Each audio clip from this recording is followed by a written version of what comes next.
Vítám vás na Krajském kole chemické olympiády, vítám vás na území základní školy Lesní, kde vyučuje chemii paní doktorka Bělíková,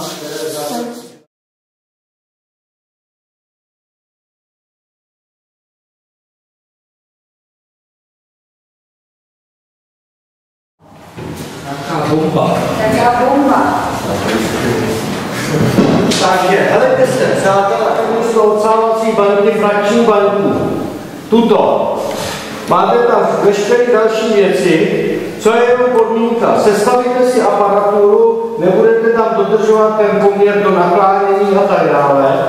Až budete mít sestavenou kompletně aparaturu, tam máte kyselinu chlorovodíkovou v těch chladníkách, máte tam 2 válce, vidíte to.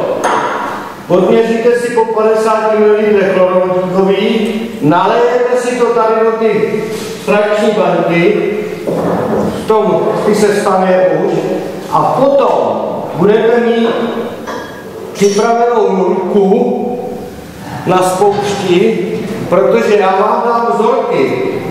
Ten vzorek si sklepete do rohu pěkně takhle, abyste ho měli pěkně v rohle, a ustřihnete těsně nad tím. Pak to vezmete, šopnete to do ty banky a hned to zavřete. Jasný? Kdo bude pomalej, má trošku smůlu. Ale že už jsme to směřili, jasný? Nezapomeňte napsat svoje číslo soutěžní. Můžete pracovat, já vám rozdám vzorky. A ještě prosím vás, u těch příjmových svoje ty lapáku, tak si to dávajte ze zhora, aby to lapáčilo ze zhora.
Dobrý, dobrý.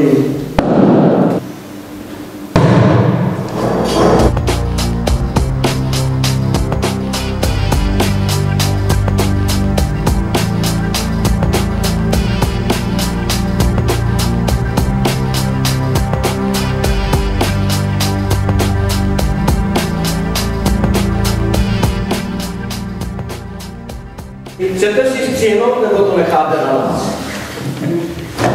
Nechte to na nás, mohla jste víc zde.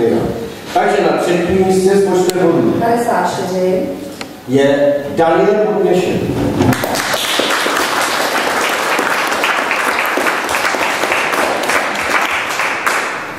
Vladimír, tady máš diplom, tady se. Ty jsi dostal ceny a diplom tady. Ty to seš zřejmě, takže já ti předávám diplom, převodnou úspěchu v zemi, vydržák, poprosím. Takže, tady. Ano. Druhé místo je to něco větší. Máš to i s chemikovou zahrádkou. No už pojď.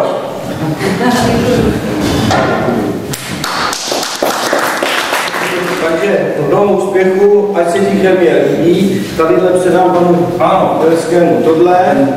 Největší. Je to vám největší cena. Krásný.